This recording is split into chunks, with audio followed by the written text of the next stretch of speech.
నేటి పునీతులు పునీత అల్ఫోన మరియ లిగోరి గారు.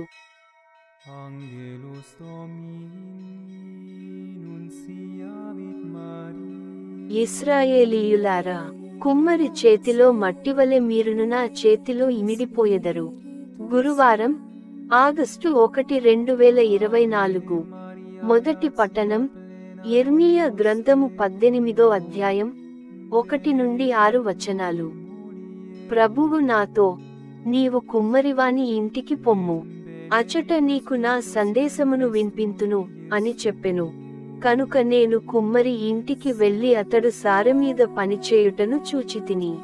అతడు తాను చేయుకుండా సరిగా కుదరనపుడెల్ల దానిని తీసుకొని దాని మట్టితో మరియొక పాత్రను తయారు చేసిడివాడు.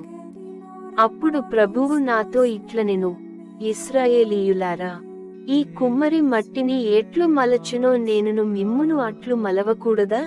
కుమ్మరి చేతిలో మట్టివలె మీరును నా చేతిలో ఇమిడిపోయెదరు. ఇది ప్రభువు వాక్కు.